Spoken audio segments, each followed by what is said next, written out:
تو یہ بڑی ایک کلیئر ہماری پالیسی ہے توانائی کی قیمت کو گھٹانے کی، جس کے ذریعے ہمیں معاشی استحکام بھی ملے گا، ہمیں انرجی سیکیورٹی بھی ملے گی، ہمارے ملک کے اندر اگر سستا تیل آئے گا تو پیداواری قیمت بھی کم ہوگی، پیداواری قیمت کم ہوگی، ٹرانسپورٹیشن کی یا ٹرک جو آپ کو سڑکوں پہ چلتے نظر آ رہے ہیں ان کی قیمت کم ہوگی، اسٹوریج کی قیمت کم ہوگی، سہولت جو ہے وہ پھر عوام کو اور غریب آدمی کو ملے گی۔ ٹھیک، اس میں سر یہ بتائیے گا کہ جو ہمارے ایکسپورٹرز ہیں گلف کنٹری سے جو ایک بہت بڑی مقدار میں ہم تیل خریدتے ہیں، یقیناً جب ہم رشیا کی طرف جائیں گے تو ان سے ہماری امپورٹ میں واضح طور پر ایک کمی آئے گی، تو وہ ایشو بھی ہم نے انڈر کنسیڈریشن رکھا ہے کہ اس سے کوئی فرق تو نہیں پڑے گا ہمارے تعلقات میں؟ نہیں، بالکل فرق نہیں پڑے گا، کیونکہ پاکستان ایک بہت بڑی مقدار جو ہے، میں نے ابھی آپ کو بتایا، وہ ٹریڈرز تو مشرق وسطیٰ سے تعلق نہیں ہے نا، ہمارے GTG ایگریمنٹس ہیں۔ مثلا ہمارا ڈیزل کے لیے ایک 50 سال پرانا کانٹریکٹ ہے، شاید اس سے بھی زیادہ، کویت کے ساتھ، جس سے پاکستان کو بہت فائدہ ہوتا ہے۔ اولین کچھ دہائیوں میں کویت کو بھی بہت فائدہ ہوتا رہا ہے۔ تو اس طرح کے ہمارے ریلیشن شپس ہیں، اور جیسے ہم روس سے گورنمنٹ ٹو گورنمنٹ ایگریمنٹ یعنی حکومتی سطح پہ معاہدہ کرنے کی کوشش کر رہے ہیں، بالکل اسی طرح یونائٹڈ عرب ایمریٹس کے ساتھ ہم 2 کارگوز کا معاہدہ کرنے کے لیے سرگرم ہیں۔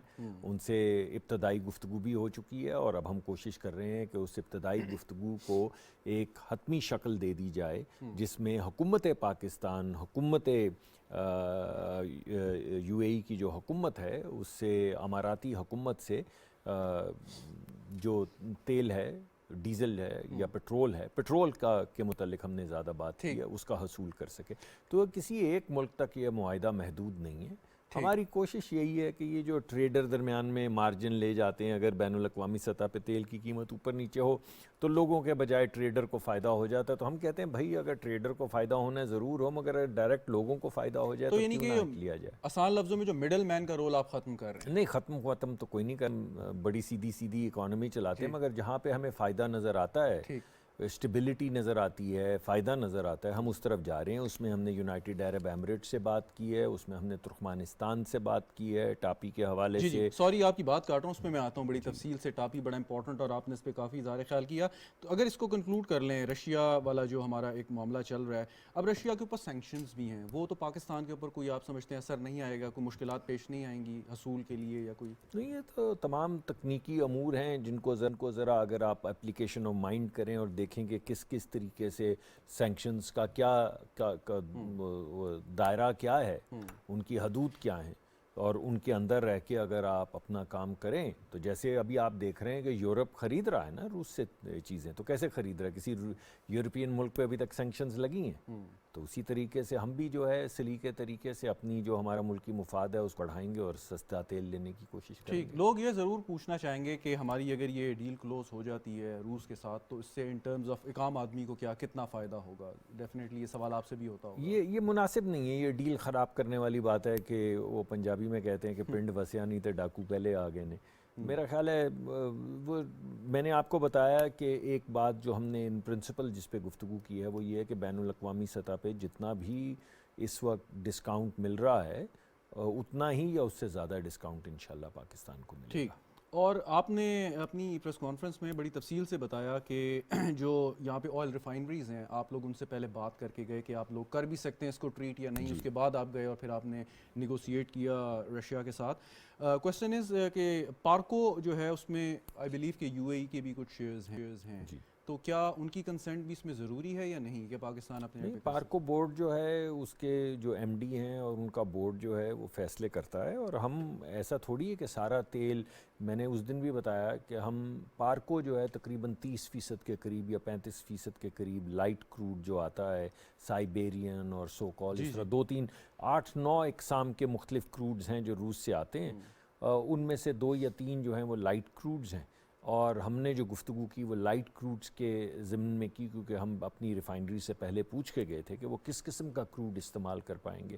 تو ہماری جو ریفائنری ہے پارکو وہ تقریباً 30 سے 35% یہ کروڈ استعمال کر پائے گی، اور جو PRL ہے وہ 50-55% تک اس کو استعمال کر سکتی ہے. اور وہ اب نیا نام ہے, مگر پہلے جس کو بائیکو کہتے تھے وہ تو یہ ان کا کلیم یہ ہے کہ وہ 90% تک بھی استعمال کر سکتے ہیں اور پہلے کسی زمانے میں کرتے بھی رہے ہیں. تو اگر آپ یہ اور اے آر ایل تو ہمارے لوکل کروڈ کے اوپر بنی ہوئی ہے جو اٹک ریفائنری ہے, تو نیشنل ریفائنری بھی کچھ استعمال کر پائے گی. تو آپ دیکھیے 5 ریفائنری ہیں, میں نے اسپیسیفکلی آپ کو بتا دیا. پی آر ایل استعمال کر سکتی ہے, بائیکو استعمال کر سکتی ہے, اور بائیکو تو شاید ماضی میں بھی کر چکی ہے. جی وہ کہا انہوں نے, ہم نے ہماری ان سے گفتگو ہوئی, انہوں نے کہا ہمیں تو کوئی ہمیں لائٹ کروڈ بھی کر سکتے ہیں مگر ہم دوسرا کروڈ بھی کر سکتے ہیں. اور اس کے علاوہ یہ پارکو 30-35% استعمال کر سکتی ہے. تو ایسا تو نہیں کہ 100% ہم وہاں سے تیل لا رہے سر ہیں. یہ جب جی ٹو جی معاملہ کسی بھی رشیا یعنی کسی بھی حکومت کے ساتھ آپ کرتے ہیں, اور جو اس کی ٹرانسپورٹیشن ہے, جو آنا ہے, فریٹ آپ کو لگنا ہے, تو جب یہاں پہ شپ آپ کے لینڈ کرے گی اس کے بعد اس کی آگے سپلائی ہوگی, تو وہ سارا کا سارا everything from point to point زی یہ گورنمنٹ ٹو گورنمنٹ ہوگا. جی اس میں اور کوئی اس میں پرائیویٹ پارٹی انوالو نہیں, نہیں اس میں تاکہ اس کا زیادہ بینیفٹ عوام تک جائے. بالکل قطعاً اس میں کوئی پرائیویٹ پارٹی اس ٹرانزیکشن میں انوالو نہیں ہے. ہاں اگر آپ نے پرائیویٹ جہاز کے جیسے ٹرانسپورٹیشن آپ نے کرنی ہے یا انشورنس لینی ہے, تو حکومتیں تو انشورنس کمپنیاں نہیں چلاتی, یا زیادہ تر حکومتوں کے پاس تو بحری بیڑے نہیں ہوتے. تو وہ جو ٹرانسپورٹیشن کے لیے آپ جس طرح باقی تمام تیل لے کر آتے ہیں وہ بھی کسی حکومتی کشتی پہ یا شپ پہ نہیں آتا ہے. تو اسی طرح بالکل اسی طریقہ کار کے ابھی سر ہم کتنے سٹیپس دور, ایک تو آپ نے بتایا کہ نیکسٹ منتھ جو ہے ڈیلیگیشن ان کا آئے گا, بات ہوگی, تو اس کے بعد کتنے سٹیپ ابھی باقی ہیں کہ فائنلی نہیں ہم تو کوشش یہ کر رہے ہیں کہ تمام تیاری جو ہے اسے کر رکھیں, اور جب وہ تشریف لائیں تو پھر اس وقت باقاعدہ بیٹھ کر تمام تفصیلات طے کریں. میں ضرور چاہوں گا کہ اب سے چند دن پہلے حماد اظہر صاحب نے ایک پریس کانفرنس کی اور انہوں نے ایک دعویٰ کیا یا الزام لگایا کہ جو موجودہ حکومت ہے وہ 6, 7 یا 8 ماہ لیٹ ہو گئی ہے یہ فیصلہ کرنے میں. اس پہ ذرا بتائیے گا کہ یہ اتنا ٹائم کیوں لگا آپ کو اس سٹیج تک آنے میں. حماد صاحب میرے دوست ہیں, مجھے اچھا نہیں مناسب نہیں لگتا میں ان کی کسی بات پہ تبصرہ کروں. میں آپ کو وزارت کے نقطہ نظر سے بتا سکتا ہوں کہ ہمارے پاس کوئی ایسا ڈاکیومنٹ نہیں تھا. مثلا میں نے آپ سے یہ کہا نا کہ میں وہاں گیا رشا میں اور میں نے یہ بات کی, اس کے منٹس جو ہیں اب اگلی میٹنگ میں پیش کیے جائیں گے. تو بالکل اسی طرح اگر کوئی ایسی بات ہوئی تھی تو اس کے کوئی منٹس ہونے چاہیے تھے جو کسی اور میٹنگ میں پیش ہونے چاہیے تھے, تو وہ تو نہیں ہوئے. جب ملک, اور میں تو وزیر ہوں تو وہ تو سربراہ تھے, تو جب ایک سربراہ دوسرے سربراہ سے بات کرتا ہے تو وہ ایسے تھوڑی ہوتا ہے کہ اور سناؤ کی حال چال ہے.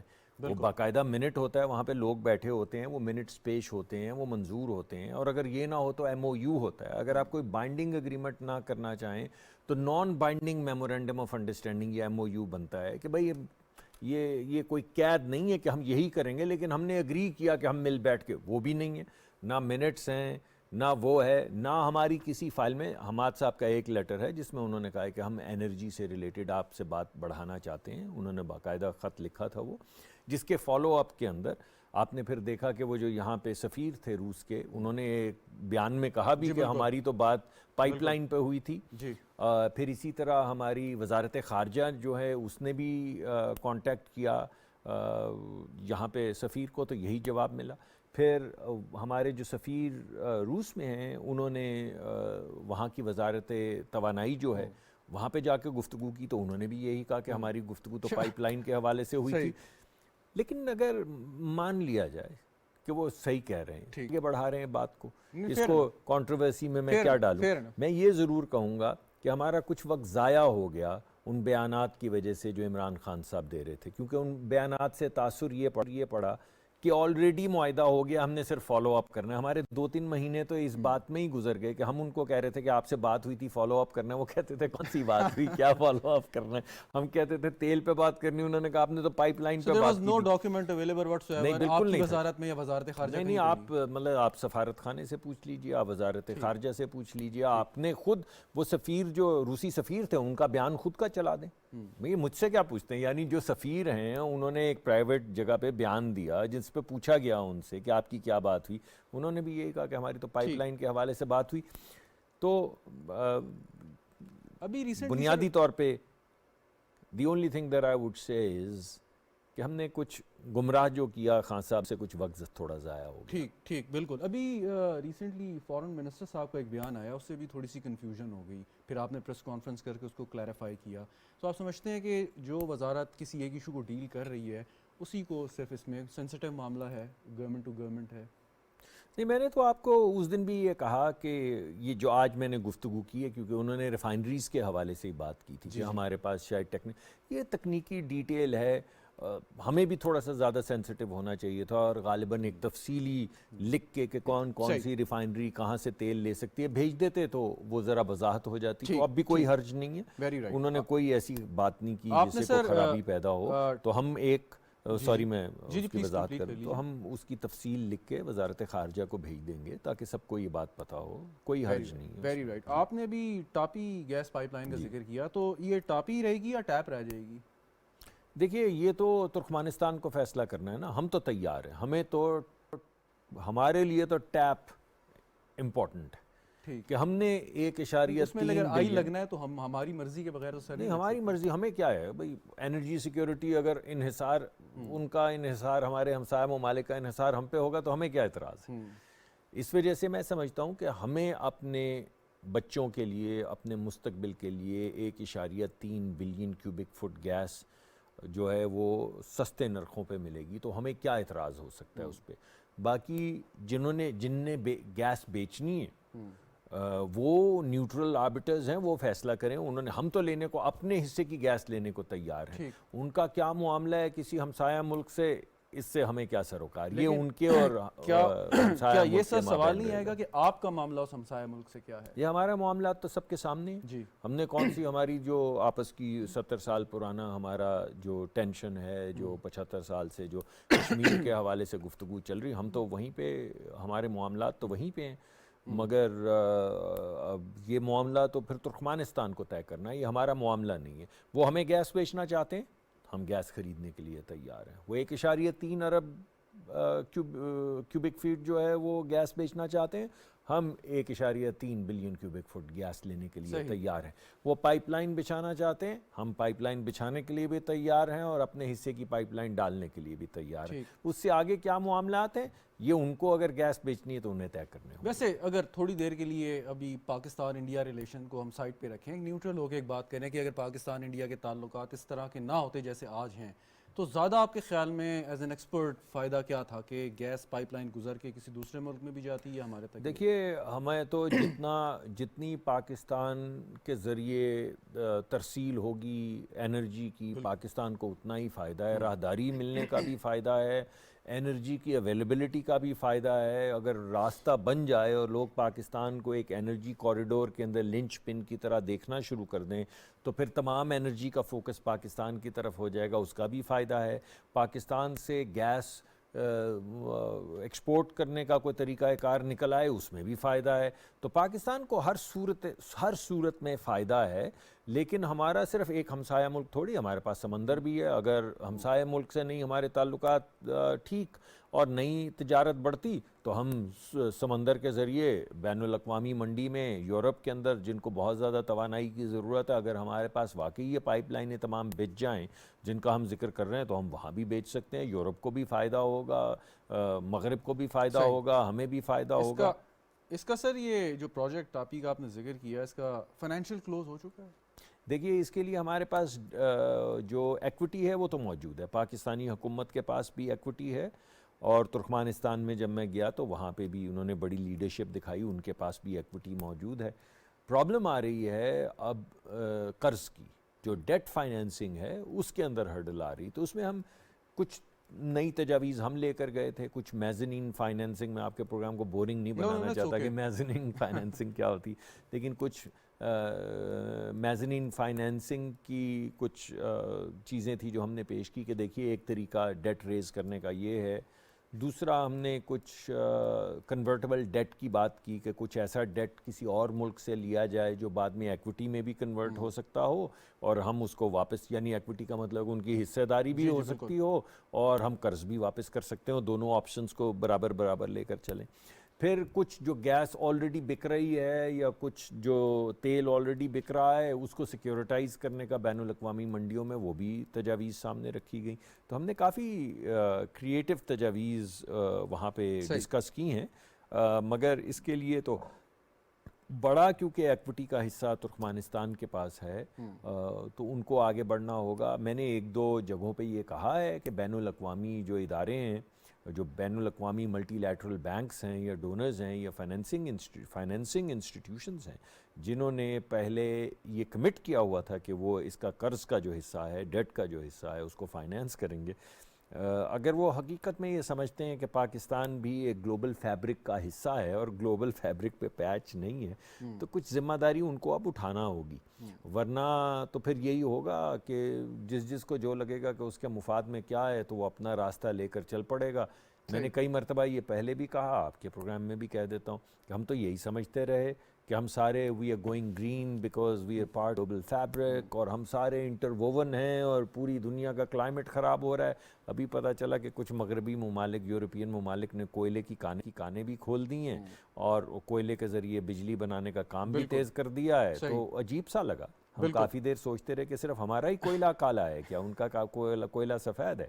تو اس سے پھر وہ آدمی اور بین الاقوامی بالخصوص جو ملٹی لیٹرل ادارے ہیں ان کو اس پہ غور کرنا چاہیے.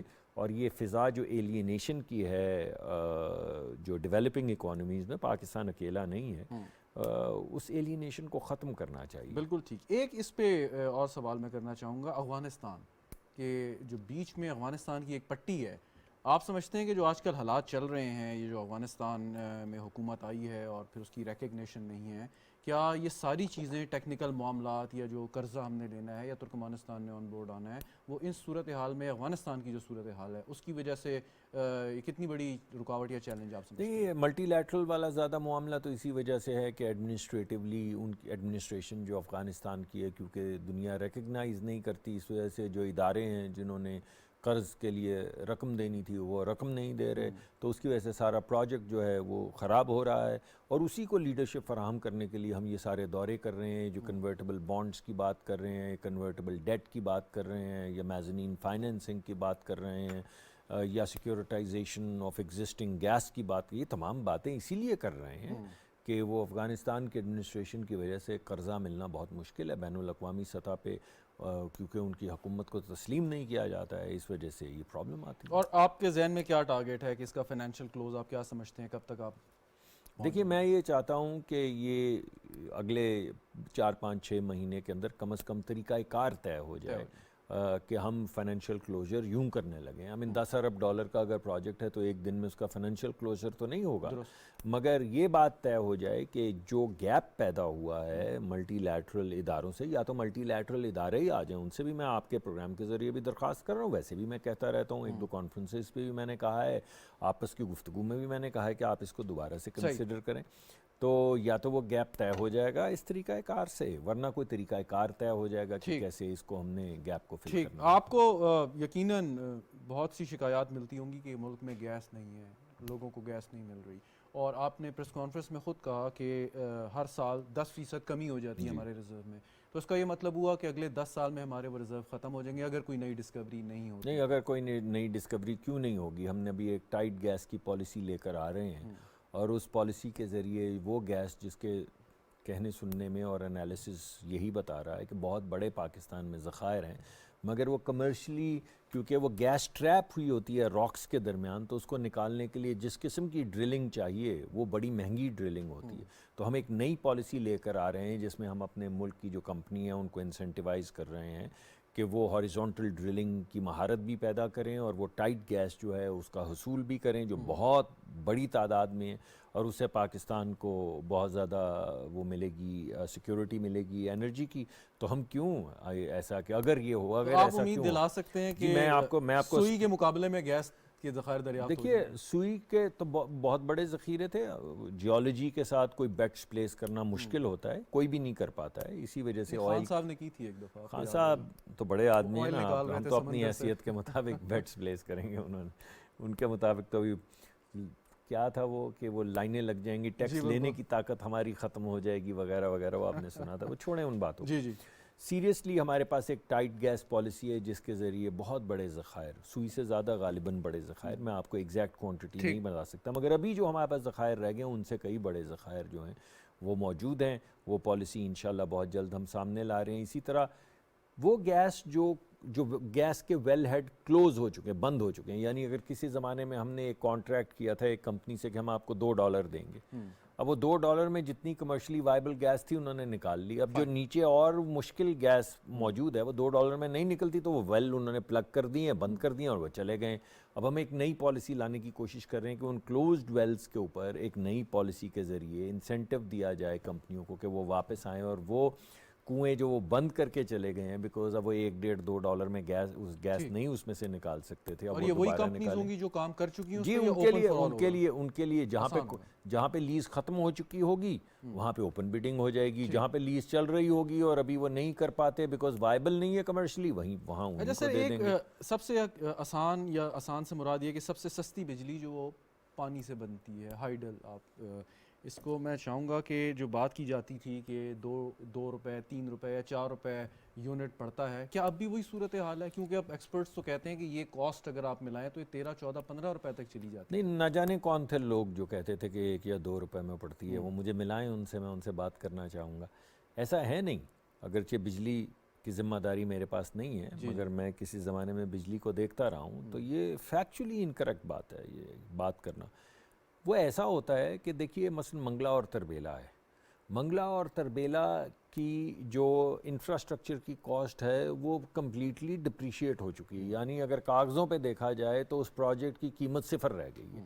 اس کا مطلب ہے کہ جب آپ بجلی پیدا کرتے ہیں اس پروجیکٹ سے جس کے اوپر کوئی کیپٹل کاسٹ نہیں رہ گی، جس کی ویلیویشن بلو بک پہ آ چکی ہے، یعنی کمپلیٹلی ڈپریشیٹ ہو چکی ہے، تو آپ کہتے ہیں کہ بجلی پیدا کرنے کی قیمت ہے صرف وہ پنچکی چلانا، یا پنچکی تو ہوا کی ہوتی ہے، جو آپ کی ٹربائن ہوتی ہے پانی والی، وہ ٹربائن چلانے کی جو 2 روپے قیمت ہے یا 3 روپے قیمت ہے وہ قیمت ہے بجلی کی. تو یہ ان کے لیے ٹھیک ہے جو 30-50 سال سے بن چکے ہیں اور ڈپریشیٹ ہو چکے ہیں. لیکن جب آپ نیا کارخانہ پانی کے ذریعے بجلی پیدا کرنے کا لگاتے ہیں تو وہ ریلیٹیولی سپیکنگ سب سے مہنگا ہوتا ہے.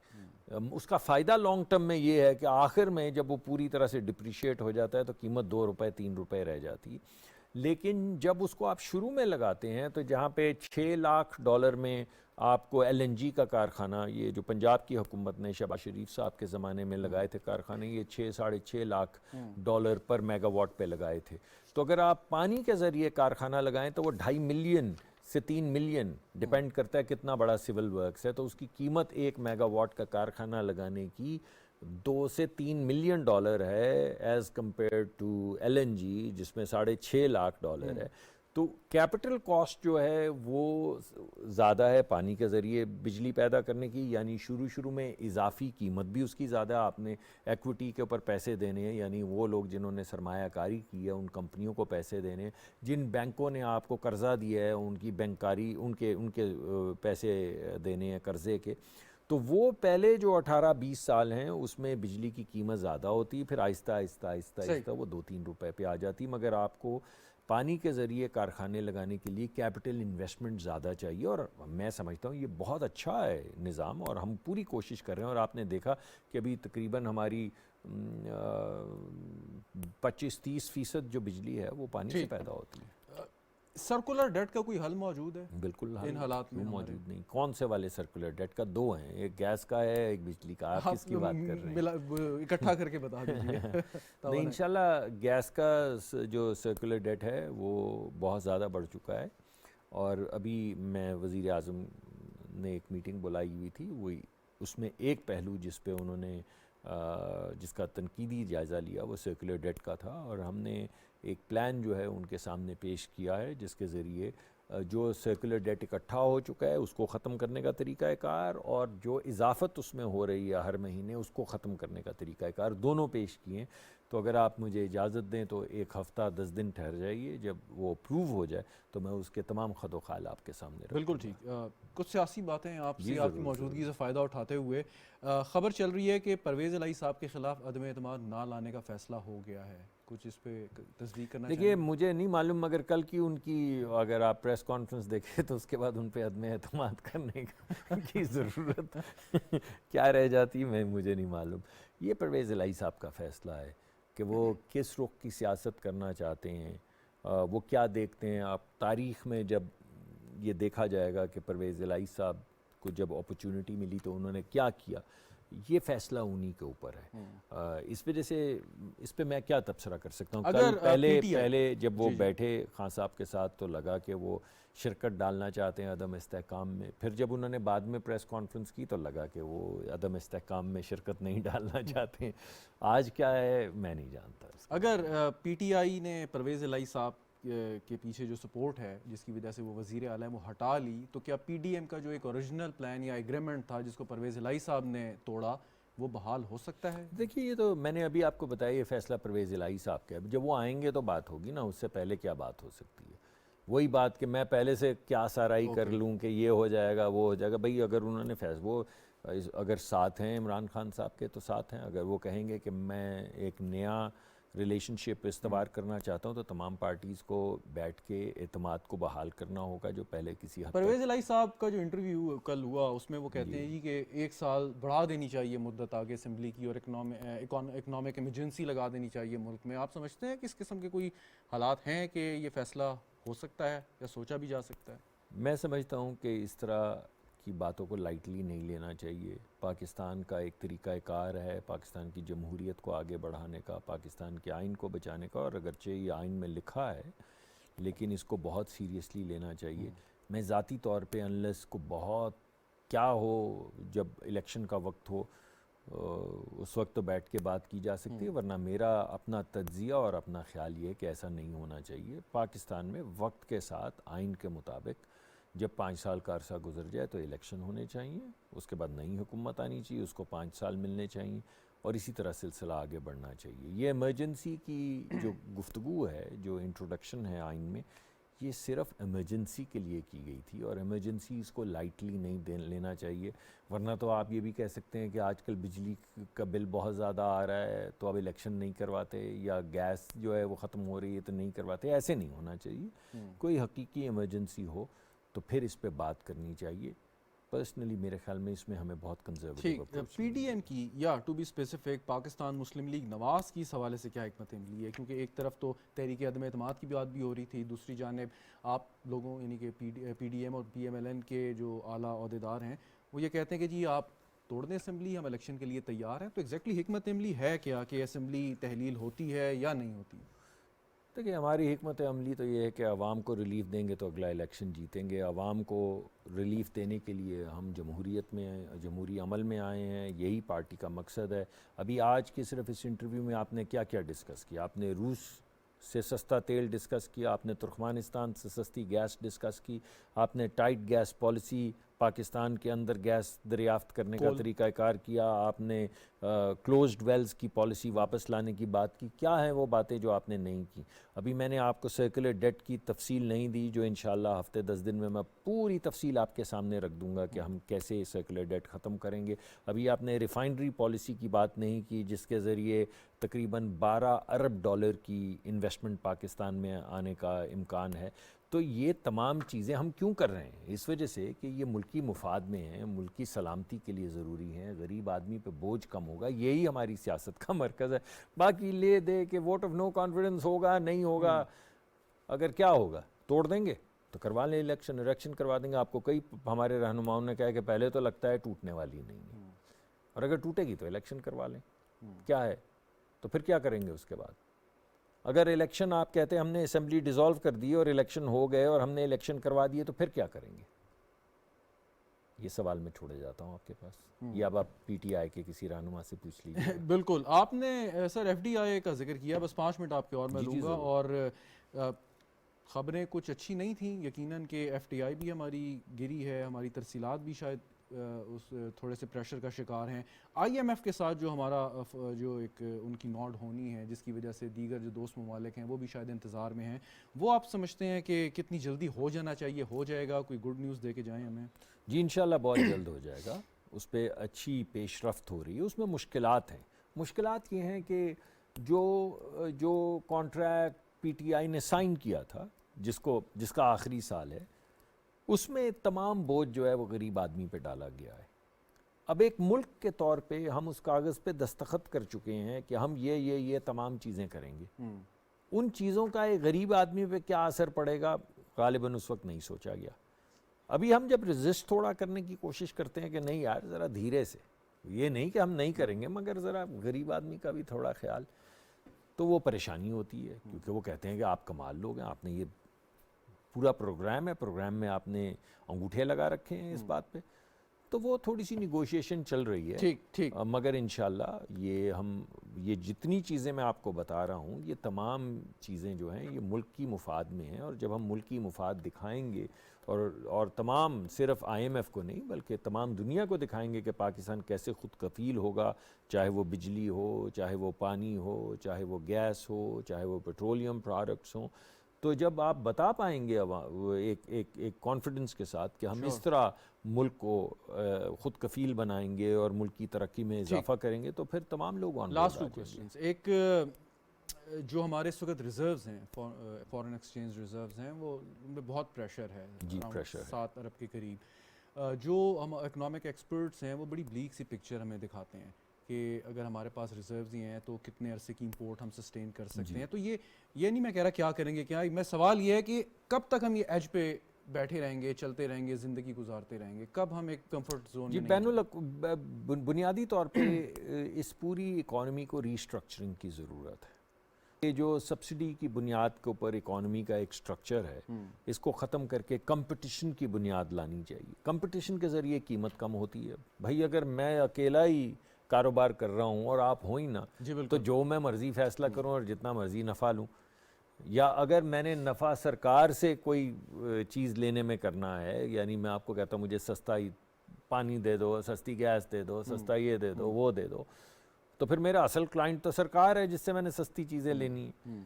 لیکن اگر بنیادی طور پہ بہت زیادہ کمپٹیشن ملک میں بڑھا دیا جائے اور نئی کمپنیاں کھولنے کے طریقہ کار کو سہولت دی جائے اور ان کو قرضہ فراہم کرنے پہ فوکس کیا جائے، تو پھر ہوگا یہ کہ 50 کمپنیاں ایک دوسرے سے کمپیٹ کریں گی۔ کمپیٹ کس چیز پہ کریں گی؟ قیمت پہ کریں گی، تو قیمت نیچے آنا شروع ہو جائے گی، عوام کے لیے سہولت پیدا ہونی شروع ہو جائے گی۔ تو لانگ ٹرم میں تو ہمیں کمپٹیشن اور لیول پلینگ فیلڈ کی ضرورت ہے، یعنی یہ نہیں کہ ایک کمپنی کو ان کی قیمت پیداوار یہ ہے اور دوسری کمپنی کی قیمت پیداوار یہ ہے تو وہ تو جیت گیا پہلے ہی، اس کی قیمت پیداوار اگر آدھی ہے تو یہ بیچارہ کیا کرے گا اکیلا بیٹھ کے۔ اس وجہ سے ایک لیول پلینگ فیلڈ کریٹ کرنا چاہیے، اس میں سیریس کمپٹیشن جو ہے سنسیئرلی انٹروڈیوس کرنا چاہیے، جس کے ذریعے عوام کو فائدہ ہوگا اور آہستہ آہستہ قیمتیں جو ہیں وہ نیچے آنا شروع ہو جائیں گی۔ یہ ہے اصل جو ہمارا معاملہ ہے۔ دوسرا، میں تو سمجھتا ہوں کہ اظہار رائے کی ہر ایک کو اجازت ہے، کوئی کہے پاکستان بینکرپٹ ہے تو میں نہیں کہتا کہ اسے روک دو، اس کو ٹوک دو، جو جی میں آئے کہیں، مگر ابھی ہم نے $1 بلین 1000 ملین ڈالر سے زیادہ کی پیمنٹ کی ہے، تو وہ تمام لوگ جو کہہ رہے تھے یہ پیمنٹ نہیں، یہ وہی لوگ ہیں نا، یہ وہی لوگ ہیں جو آپ کو کہہ رہے تھے یہ پیمنٹ نہیں ہوگی، پاکستان بینکرپٹ ہو چکا ہے، اب وہ پیمنٹ ہو گئی، اب وہ کہہ رہے ہیں ہو تو نہیں چکا مگر ہو جائے گا۔ تو مجھے لگتا ہے جیسے وہ پہلے غلط ثابت ہوئے ہیں، غالباً اس مرتبہ بھی غلط ثابت ہوں گے۔ آپ اور ویسے میرا ذاتی یہ خیال ہے کہ جب ہم ایسی بات کرتے ہیں تو بین الاقوامی سطح پہ لوگ کہتے ہیں کہ جب ان کے اپنے ایکسپرٹس یہ بات کر رہے ہیں تو ہم کیوں ان کے ساتھ انویسٹ کریں، یا ہم ان کو کیوں قرضہ دیں، یا ہم کیوں ان کے ساتھ کاروبار کریں، تو اس سے کچھ زیادہ فائدہ نہیں ہوتا۔ لیکن پھر بھی میں اس کو استعمال کر کے اس آڑ میں یہ نہیں کہنا چاہتا کہ آپ اپنا اظہار رائے نہ کریں، آپ کے جی میں جو بنتی کریں۔ بالکل ٹھیک۔ آپ انتہا پسندی پہ بھی کافی گفتگو کر چکے ہیں یا کرتے رہے ہیں، میں نے خود آپ کی کئی دفعہ گفتگو یہ سنی ہے۔ یہ ایک افسوسناک واقعہ ہے جو اس وقت بنوں میں آیا اور کاؤنٹر ٹیررزم ڈپارٹمنٹ کے ایک آفس میں چلے گئے دہشت گرد سارا۔ اب الیکشن آگے آئے گا اور الیکشن میں ہم نے دیکھا کہ نون لیگ کو بھی پرابلمز آئیں، پچھلے الیکشنز میں پیپلز پارٹی کو بھی آئیں دہشت گردوں سے، لیکن پی ٹی آئی نے اپنا ایک سٹانس رکھا ہے کہ وہ بھتہ بھی دے رہے ہیں، ان سے نرمی سے بات بھی کر رہے ہیں، عام معافی کا بھی اعلان کر دیا ہے انہوں نے۔ اور اس وقت جو ساری صورتحال بن رہی ہے تو کیا یہ لیک آف پولیٹیکل ول آپ کو نظر آتی ہے کہ جس کو الٹیمیٹلی وفاق کو ہینڈل کرنا پڑے گا؟ یہ مشکل سوال ہے کیونکہ اس کی قیمت کوئی سیاسی جماعت نہیں ادا کرتی، سیاسی جماعت کے تو کچھ رہنما جو ہیں وہ دہشت گردی کا شکار ہوئے ہیں. خیبر پختونخوا میں بہت زیادہ ہوئے ہیں, پنجاب میں ہوئے ہیں, سندھ میں ہوئے ہیں, بلوچستان میں تو آپ کے سامنے ہی حالات ہر وقت نظر آ رہے ہوتے ہیں. دیکھیے بات یہ ہے کہ اصل اس کا جو اس کا بوجھ ہے وہ تو ایک غریب آدمی کو اٹھانا پڑتا ہے. جب کسی مزار پہ دھماکہ ہوتا ہے اور 50 لوگ مر جاتے ہیں تو اس میں چلیں مان لیں اگر 1-2 سیاستدان تھے تو 48 لوگ تو وہ تھے جو نہ سیاستدان تھے نہ انڈسٹریلسٹ تھے. یہ تو بے نام لوگ ہیں. یہ شہادت تو بے نام لوگوں کی ہو رہی ہے.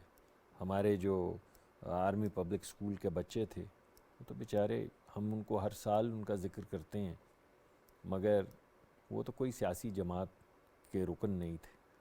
اس وجہ سے اس کا اصل بوجھ تو عوام کو اٹھانا پڑتا ہے, اس کا اصل بوجھ تو عام آدمی کو اٹھانا پڑتا ہے. تو دہشت گردی کی اس جنگ میں اگر ہم اپرچونزم سے کام نہ لیں اور صرف اپنا چھوٹا سا نیرو سیاسی فائدہ جو ہے اس کو سامنے نہ رکھیں کہ تم میرے دوست, تم میرے بھائی, اگر یہ گفتگو نہ ہو تو میرے خیال میں ریزالو ہمارا بڑھ جائے گا. ریزالو ویسے بھی ہمارا بڑھتا جا رہا ہے. لیکن سر ایک سوال یہ بنتا ہے ضرور کہ بقول پی ڈی ایم کے لیڈرشپ کے پی ٹی آئی کی کے پی میں ایک انکمپیٹنٹ گورنمنٹ ہے, اس طرح ڈیلیور نہیں کرے جیسے کرنا چاہیے تھا. تو کیا وفاق کے پی کے عوام کو ان درندوں کے رحم و کرم پہ چھوڑ سکتا ہے؟ نہیں, یہ سوال کی فریمنگ ٹھیک نہیں ہے میرے خیال میں. میں یہ سمجھتا ہوں کہ کے پی کو اگر ہمیں ہے ان سے معاملہ, تنقید ہم کرتے رہتے ہیں کہ وہ کچھ ان کی پالیسیز ٹھیک نہیں ہیں اور شاید کچھ ایڈمنسٹریٹیولی بھی ان کو زیادہ کام کرنا چاہیے. آپ نے بھتوں کا بھی ذکر کر دیا, آپ نے بے شمار چیزیں جو ہو رہی ہیں ان کا ذکر کر دیا. یہ نہیں ہونا چاہیے. ہمارے پاس ایک ہی ریزالو ہونا چاہیے, مگر وہ ریزالو کسی صوبے کے خلاف نہیں ہے کہ وفاق کیا کرے گی, ہم سب مل کے کیا کریں گے.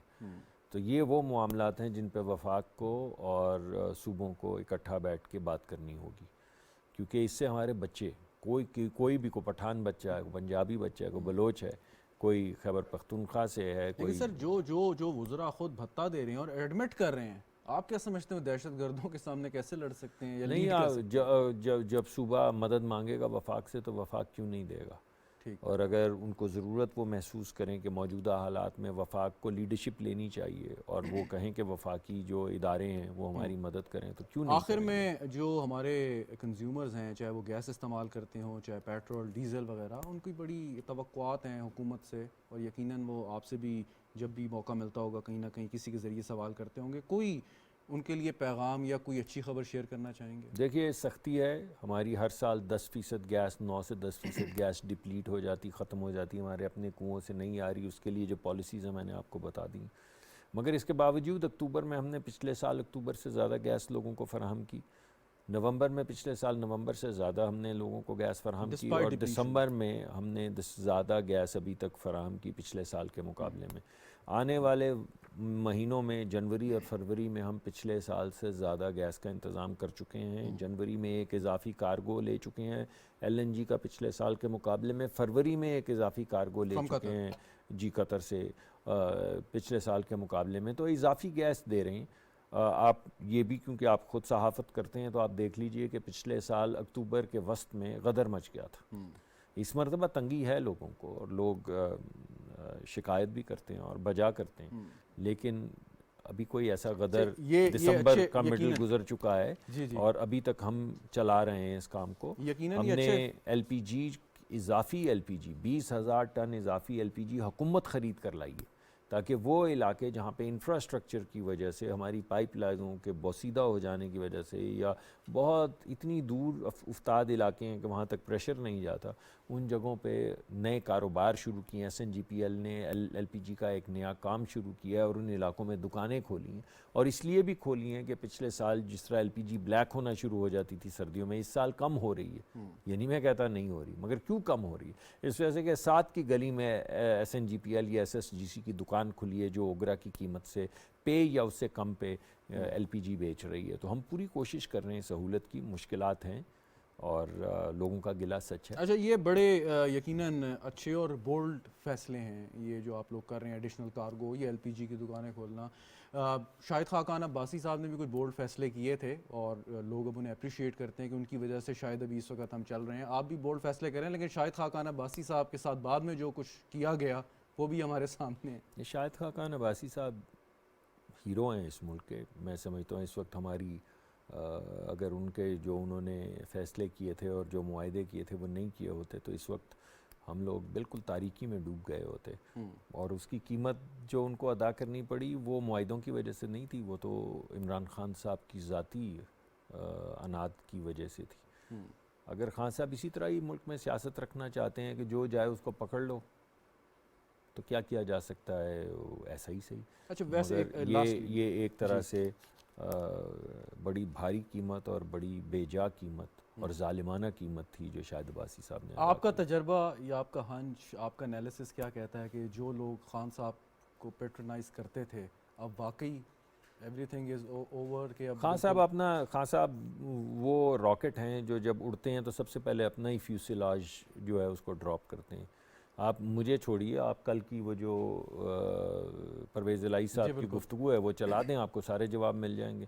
یعنی انہوں نے کوئی 2 منٹ میں 5 دفعہ احسان فراموش, احسان فراموش, احسان فراموش, احسان فراموش, احسان فراموش کہا, شاید اس سے زیادہ کہا.